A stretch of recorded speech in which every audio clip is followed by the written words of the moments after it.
मैं doctor Subhash, professor Hindi विभाग, कुरुक्षेत्र विश्वविद्यालय कुरुक्षेत्र, आपका स्वागत करता हूं आज की इस चर्चा में। आज की चर्चा का हमारा विषय है भवानी प्रसाद मिश्र की कविता गीत फरोश। भवानी प्रसाद मिश्र हिंदी के महत्वपूर्ण कवि हैं, जिन्होंने जनजीवन के उजले और शाह पक्षों को अपने कविता का विषय वस्तु बनाया। शोषण, अन्याय और अभावों के चित्र उनकी कविताओं में मौजूद हैं, तो लोक प्रचलित मेलों ठेलों और त्योहारों उत्सवों का उल्लास भी है। उन्होंने जो लिखा वो अपने अनुभव से लिखा, चमत्कार पैदा करने के लिए नहीं, न ही अपनी कलाकारिता दिखाने और चमकाने के लिए। दूसरा, सप्तक की भूमिका में उन्होंने लिखा, मैंने अपनी कविता में प्राय वही लिखा है जो मेरी ठीक से पकड़ में आ गया है। दूर की कौड़ी लाने की महत्वाकांक्षा मैंने कभी नहीं की। उनकी कविता बदल रहे सामाजिक सांस्कृतिक मूल्यों की खबर हमें दे जाती है, सामाजिक जीवन पर घटित हो रहा सत्य से परिचित करवा जाती है। लेखन उनके लिए जिंदगी संवारने का कर्म था। उनकी प्रसिद्ध पंक्तियां हैं, कुछ लिख के सो, कुछ पढ़ के सो, तो जिस जगह जागा उस जगह से बढ़ के सो। गीत फरोश भवानी प्रसाद मिश्र का पहला काव्य संग्रह है, जिसका प्रकाशन सन 1953 में हुआ था। इसी संग्रह की अंतिम कविता है गीत फरोश। इस व्यंग्यात्मक कविता में समाज की कला विमुखता पर करारा व्यंग किया गया है। कविता के कथ्य और शिल्प के विभिन्न पहलुओं पर बात करने से पहले हम पाठ करते हैं कविता का। प्रस्तुत है कविता गीत फरोश। जी हाँ हुजूर, मैं गीत बेचता हूँ, मैं तरह तरह के गीत बेचता हूँ, मैं सभी किस्म के गीत बेचता हूँ।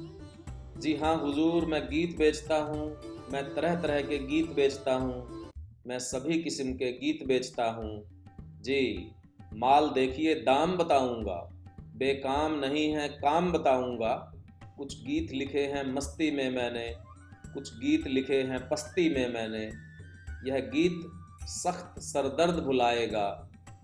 जी पहले कुछ दिन शर्म लगी मुझको, पर पीछे पीछे अकल जगी मुझको। जी लोगों ने तो बेच दिए ईमान। जी आप न हो सुनकर ज़्यादा हैरान। मैं सोच समझकर आखिर अपने गीत बेचता हूँ, मैं सोच समझकर अपने आखिर गीत बेचता हूँ। जी हाँ हुजूर, मैं गीत बेचता हूँ। यह गीत सुबह का है, जाकर देखें। यह गीत सुबह का है, जाकर देखें। यह गीत गजब का है, ढाकर देखें। यह गीत जरा सूने में लिखा था, यह गीत वहाँ पुणे में लिखा था। यह गीत पहाड़ी पर चढ़ जाता है, यह गीत बढ़ाए से बढ़ जाता है। यह गीत भूख और प्यास भगाता है। जी यह मसान में भूख जगाता है। यह गीत भुआली की है दवा हुजूर, यह गीत भुआली की है हवा हुजूर। यह गीत तपेदक की है दवा हुजूर। मैं सीधे साधे और अटपटे गीत बेचता हूँ। जी हाँ हुजूर, मैं गीत बेचता हूँ। जी और गीत भी हैं, दिखलाता हूँ। जी सुनना चाहें आप तो गाता हूँ। जी छंद और बेछंद पसंद करें। जी अमर गीत और वे जो तुरंत मरे ना, बुरा मानने की इसमें क्या बात। मैं पास रखे हूँ कलम और दवात, इनमें से भाए नहीं नए लिख दूं क्या, जो नए चाहिए नहीं गए लिख दूं। इन दिनों की दोहरा है कभी धंधा, है चीज दोनों व्यस्त, हैं दोनों चीजें व्यस्त कलम कंधा। कुछ घंटे लिखने के, कुछ फेरी के। जी दाम नहीं लूंगा इस देरी के। मैं नए पुराने सभी तरह के गीत बेचता हूँ। जी हाँ हुजूर, मैं गीत बेचता हूँ। जी गीत जन्म का लिखूं, मरण का लिखूं। जी गीत जीत का लिखूं, शरण का लिखूं। यह गीत रेशमी है, यह खादी का। यह गीत पित्त का है, यह बादी का। कुछ डिजाइन और भी हैं इल्मी, यह लीजे चलती नई। यह लीजे चलती चीज नई फिल्में, यह सोच सोच कर मर जाने का गीत, यह दुकान से घर जाने का गीत। जी नहीं, दिल लगी की इसमें क्या बात, मैं लिखता ही तो रहता हूँ दिन रात। तो तरह तरह के बन जाते हैं गीत, जी रूठ रूठ कर मन जाते हैं गीत। जी बहुत ढेर लग गया हटाता हूँ, गाहक की मर्जी, अच्छा जाता हूँ। मैं बिल्कुल अंतिम और दिखाता हूँ, या भीतर जाकर पूछ आइए आप, है गीत बेचना वैसे बिल्कुल पाप। क्या करूं मगर लाचार हार कर गीत बेचता हूँ। जी हाँ हुजूर, मैं गीत बेचता हूँ। साथियों, आपने ये कविता सुनी, आपने जान लिया होगा कि ये कविता एक कलाकार और कला की दुर्दशा और उस समाज पर करारा व्यंग है जिस समाज में इनकी कोई जगह नहीं, जिस समाज में लोगों ने ईमान बेच दिए हों, उसमें कला की और कलाकार की भला क्या कद्र हो सकती है।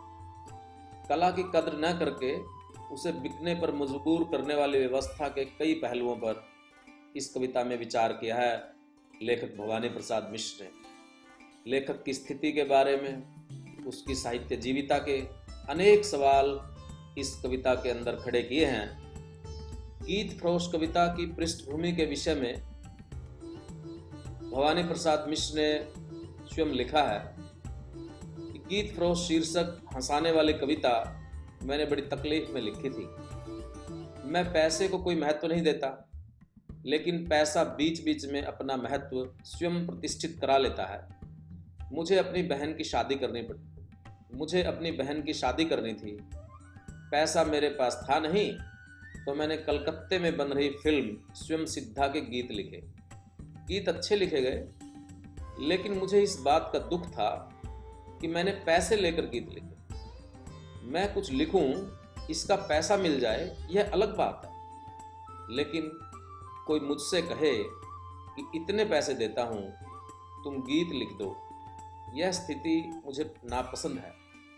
क्योंकि मैं ऐसा मानता हूं कि आदमी की जो साधना का विषय है वह उसकी जीविका का विषय नहीं होना चाहिए। फिर कविता तो अपनी इच्छा से लिखी जाने वाली चीज है। पूंजीवादी व्यवस्था में हर उस चीज की कीमत है जो बाजार में बिक सकती है। जिसका कोई बाजार नहीं है, पूंजीवाद में उसका कोई महत्व नहीं है, चाहे वो मनुष्य के लिए, मानवता के लिए कितनी महत्वपूर्ण चीज क्यों ना हो। पूंजीवादी व्यवस्था में बाजार ही मनुष्य की तमाम गतिविधियों का नियंत्रक है। बिकने लायक वस्तु बनने में जो गिरावट आती है, जो समझौते उसके लिए करने पड़ते हैं। पहले बाजार की जरूरत के लिए मनुष्य इस तरह से कला का और साहित्य का लेखन करता, और फिर धीरे धीरे बाजार ही उसकी जरूरत को तय करने लगते। इस तरह से बाजार की संस्कृति का प्रसार होने लगा। जैसे जैसे बाजार अपने पांव फैला रहा है, वैसे वैसे मानव संस्कृति सिकुड़ती चली जा रही। इस कविता में एक कलाकार की अपनी सैद्धांतिक मान्यताएं और वास्तविक जीवन का द्वंद्व। यदि वो अपनी सैद्धांतिक मान्यताओं को सुरक्षित रखता है तो उसकी जीविका का सवाल उसके सामने लगता है, और यदि वह इससे जीविका के प्रश्न को हल करता है, उसकी कला के सरोकार, उसकी जनधर्मिता, उस पर संकट हो सकता है। इस सवाल के बीच में भवानी प्रसाद मिश्र जब वो कहते हैं कि वैसे तो मैं समझता हूं गीत बेचना पाप है, लेकिन लाचार हूं इसलिए गीत बेच, तब वो इस बात की तरफ इशारा करते। बाजार के आधार पे या बाजार की मांग पे कला सृजना या साहित्य रचना करने पर, कलाकार की स्वतंत्रता पर असर पड़ता है। और कलाओं को पहले भी राजकीय संरक्षण मिलते रहे हैं, तो हमने देखा है कि संरक्षणों का साहित्य पे किस तरह से असर पड़ता है। वो साहित्य के इतिहास में बार बार वो चीज़ें दिखाई दी हैं। यदि साहित्य के कलात्मक सौंदर्य पे राजकीय संरक्षण का या बाजार के संरक्षण का असर न भी पड़े, तो भी साहित्यकार के सरोकारों पर तो असर जरूर पड़ता है। इस तरह से इस कविता में भवानी प्रसाद मिश्र पूंजीवादी व्यवस्था पर प्रश्न चिन्ह लगाते ही हैं, साथ ही उस समाज पर भी प्रश्न चिन्ह लगाते हैं जो अपने कलाकारों को, जो अपने साहित्यकारों को सम्मान नहीं दे पाता, और धीरे धीरे वो समाज संस्कृति विहीन होता चला जाता। एक साहित्यकार, एक कलाकार कष्ट उठा करके, पीड़ा सहन करके समाज के सुख और दुख को वाणी प्रदान करता है, लेकिन क्या वह समाज अपने साहित्य से प्यार करता है? क्या उस साहित्य कर्म के आधार पर व्यक्ति सम्मान के साथ अपना गुजारा कर सकता है? साहित्य लेखन को अपनी जीविका के तौर पर अपनाकर जिंदगी जी सकता है? ये एक ऐसा सवाल है जो पूरे हिंदी जगत को, हिंदी साहित्य पर, हिंदी भाषी समाज पे एक प्रश्न चिन्ह लगाता है। समाज की रुचियों की तरफ ये बात संकेत करती है कि किसी भी समाज को सुसभ्य, संवेदनशील और मानवीय बनाने में साहित्य और कलाओं की भूमिका महत्वपूर्ण होती है। साहित्य और कला के बिना किसी समाज की कल्पना नहीं की जा सकती। भवानी प्रसाद मिश्र की कविताएं जनता को संबोधित हैं। वे जनजीवन से ही रस ग्रहण करती हैं और जनजीवन की भाषा में, जनजीवन के मुहावरों में उसी की सच्चाइयाँ व्यक्त करती हैं। भवानी प्रसाद मिश्र लोक चेतना के चितेरे और गायक हैं। उन्होंने वाचक शैली की कविताएं लिखी हैं।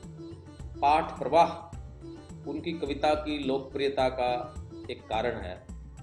लोकगीत की सी मिठास के साथ जिंदगी का राग लिए उनकी कविताएं लोगों की जुबान पर चढ़ जाती हैं। इस कविता में भी एक फेरी वाले की तरह, जो गांव-गांव, गली-गली घूमकर घरों की जरूरत का सामान बेचते हैं, लेखक को एक फेरी वाले के रूप में घूम घूम करके, गली-गली जा करके अपने गीतों को बेचने का एक चित्र बनाया है। इसके माध्यम से वे साहित्य की जीवन में उपयोगिता के बारे में कई बात करते हैं, साहित्य की महिमा को समाज में स्थापित करते हैं, और इस प्रक्रिया से लेखक का जो अभिजात्यपन है वो भी दूर होता है। क्योंकि लेखक जब भी अपने से बाहर निकलता है और अपने पाठकों के साथ, अपनी जनता के साथ उसका जीवंत संपर्क और संबंध बनता है, तो उसके अंदर भी एक आत्मविश्वास पैदा होता है और साहित्य की समाज में स्थापना होती है। उन्होंने एक पाठक या एक श्रोता कल्पित कर लिया है कविता में, वो उसको सुना रहे हैं। जब वो कहते हैं जी मैं ये दिखाता हूँ, मैं ये गीत सुनाता हूँ, इस गीत से ये होगा, जब वो इस तरह का संवाद रचाते हैं तो कविता में जो ये नाटकीयता है वो पाठक के साथ इसको जोड़ देती है। इसलिए इस कविता में जो रोचकता है, जो संप्रेषणीयता है, वो इस तकनीक के कारण, वो इस युक्ति के कारण बढ़ जाती है और कविता संवाद करने लगती है अपने पाठक के साथ। क्योंकि भवानी प्रसाद मिश्र का अपने पाठकों के साथ संवाद करने में गहरी रुचि थी, वे उनसे संबोधित होते थे, तो उनकी कविताओं का स्वरूप भी, उसकी कलात्मकता भी, उसकी शैली भी, उसका शिल्प भी, उसके पाठक, उसके श्रोता वो तय कर रहे हैं। जो कविता के मुख्य सवाल है कि कथ्य और शिल्प में आपस में क्या संबंध है। उस सवाल को भी ये सुलझा रही है कविता, कि जिन पाठकों से या जिन श्रोताओं से आपको मुखातिब होना है, यदि आप किसी भी तरीके से उसको अपनी कविता के अंदर ले आते हैं तो वो उनसे जुड़ने का एक माध्यम बनेगा। जैसे इस कविता में एक गीत फरोश को, लेखक को एक फेरी वाले के रूप में कल्पित कर लिया गया है कि वो अपने गीत बेचने के लिए जा रहा है। जैसे गांव गली में छोटी मोटी ज़रूरत की चीज़ें फेरी वाले बेचने के लिए जाते हैं, जिस तरह से फेरी वाला बताता है अपने जो उसके पास सामान है जिसको वो देना चाहता है, उसकी उपयोगिता, उसके गुण, उसकी विशेषताएं, तो स्वतः ही वो शिल्प उसी तरह का फिर होगा, क्योंकि वो किसी को बता रहे, समझा रहे। एक पाठक के साथ इस तरह का जो आत्मीय रिश्ता है, एक भावनात्मक संबंध है, वो कविता में बन जाता है। जब हम इस कविता को पढ़ते हैं तो ऐसा लगता है कि जैसे लेखक हमसे ही बात कर रहा है। ये इस कविता की एक बहुत बड़ी ताकत है, क्योंकि कोई भी साहित्यिक रचना यदि वो संप्रेषित हो जाती है, जो वो कहना चाहती है और जिन पाठकों से या श्रोताओं से वो कहना चाहती है, उन तक पहुंचने के यदि वो अपने अंदर से ही रास्ते बनाती है, तो वो लेखक की प्रतिभा की, उसके साहित्यिक सरोकारों की, उसके जीवन सरोकारों की वो बात कही जाएगी। अक्सर तो लेखक प्रकाशकों के मुंह की ओर देखते हैं और उनका वहां आर्थिक शोषण भी होता है। यदि लेखक अपने समाज में इस तरह से अपनी जगह बनाता है, अपने पाठक निर्माण करता है, तो ये साहित्य के लिए बहुत ही शुभ संकेत होगा। भवानी प्रसाद मिश्र ने कविता लेखन में कई लोक शैलियाँ अपनाई हैं, इसीलिए उनकी कविताएं जुबान पर आ जाती हैं। उन्होंने अपनी रचना प्रक्रिया के बारे में बताते हुए लिखा है कि लिखना आखिरकार मेरा बोलना है। मैं जो लिखता हूँ उसे जब बोल कर देखता हूँ और बोली उसमें बजती नहीं है तो मैं पंक्तियों को हिलाता डुलाता हूँ। और जिस तरह से जनता में स्थापित करने के लिए भवानी प्रसाद मिश्र ने अनेक प्रयोग किए हैं अपनी कविताओं में, विषय वस्तु के स्तर पर और कला के स्तर पर। इस तरह से कहा जा सकता है कि भवानी प्रसाद मिश्र इस कविता में एक कलाकार की तकलीफ का, एक कलाकार की पीड़ा का, एक कलाकार की लाचारी का और उसकी कला सृजना का, साहित्य रचना का, उसकी जीविका के सवालों का, संरक्षण में लिखे गए साहित्य की गुणवत्ता पर, उसकी प्रतिबद्धता पर सवाल उठाते हैं। ये कविता हमें सोचने पे मजबूर करती है कि एक लेखक को जिस तरह की स्वतंत्रता और आज़ादी चाहिए, तभी वो अपनी प्रतिभा का पूरी तरह से प्रदर्शन कर सकता है। इस कविता में ये भी संकेत हैं कि कविता एक आम जीवन की, आम मनुष्य के साथ जुड़ाव रखती है। उस जीवन के बहुत से पहलू उसमें जुड़े होते हैं। वो उनके काम की चीज़ है जनजीवन की, जो साहित्य की और साहित्यकार की जो अभिजात्यता है उसको दरकिनार करके उसको जीवन में स्थापित करने का काम भी ये कविता करती है। और साहित्यकारों को अपने पाठकों को पहचानने की ज़रूरत है। वो मार्केट की बजाय यदि उसका संबंध लोगों से हो जाए तो उसकी कीमत मिलेगी, लोग उसको प्यार देंगे। वो किसी सरकारी संरक्षण पे या बाजार की इच्छा पे बंध के नहीं रहेगा। यहाँ साहित्यकार स्वयं लोगों के साथ संपर्क कर रहा है, सीधे संवाद कर रहा है। इसके माध्यम से उसकी कविता में भी निखार आएगा और बाजार के शिकंजों से भी वो मुक्त हो जाएगा। कोई भी लेखक किसी समाज की आवाज होता है। लोग अपने दुख तकलीफों को खुद से कह नहीं पाते, वो अपने साहित्यकारों कलाकारों के माध्यम से वो व्यक्त होते हैं। और सबसे बड़ी बात है ये, जो हमारी अपनी पीड़ाएं हैं, अपने अनुभव हैं, वो किसी भी माध्यम से, किसी भी जरिए से यदि वो प्रस्तुत होते हैं तो उस माध्यम की हमें रक्षा करनी पड़ती, उसको पोषित करना पड़ता। हर समय में किसी न किसी रूप में साहित्य मौजूद रहा है, उसको संरक्षण भी मिलता रहा है, समाज से भी, शासन सत्ताओं से भी। लेकिन यदि समाज से संरक्षण मिलता है तो वो साहित्य समाज की बात को आगे बढ़ाता है। यदि संरक्षण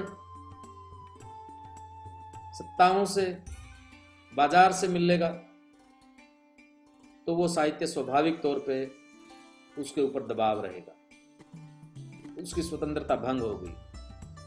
ये वैचारिक मूल्यों की टकराहट है कि साहित्य कला वो किस वर्ग के काम आएगी। वो जनजीवन को, उसके संघर्षों को, उसकी दुख तकलीफों को, उसकी आवाज बनना है उसको, तो उसको स्वतंत्र होना होगा शासन सत्ताओं से, बाजार की शक्तियों से, शोषण के जितने भी रूप हैं उन सब से। इस विचार की तरफ भवानी प्रसाद मिश्र हमारा ध्यान खींच रहे हैं इस कविता के माध्यम से। बेशक ये व्यंग्यात्मक कविता है, लेकिन इस कविता के अंदर जिस तरह से एक लेखक अपने दायरों को तोड़ करके एक फेरी वाले के रूप में लोगों के बीच में जा रहा है, वो भी हमारे साहित्यकारों के लिए एक आदर्श हो सकता है कि वो सीधा जनता से अपना संवाद स्थापित करे, जो उसने लिखा है उसको लोगों को बताए। यदि वो बाजार को छोड़कर सीधा लोगों से संवाद करता है तो लोग उसकी बात को जरूर पहचानेंगे। यदि साहित्य आम जन के जीवन का जरूरी हिस्सा बन जाए तो इसमें साहित्य की भी तरक्की होगी और जनजीवन को भी उसका फायदा मिलेगा, मानवता निर्मित और विकसित होगी। इस बात की तरफ इस कविता में बहुत सारे विविध आयामी, विविध स्तरीय इस तरह के संकेत हैं जो पूंजीवादी समाज में कला की जरूरतों के, कलाकार की जीविका के जितने सवाल हैं, उन सवालों को के ऊपर सोचने पे मजबूर करती है हमें। मिलते हैं किसी और विषय के साथ, तब तक के लिए धन्यवाद।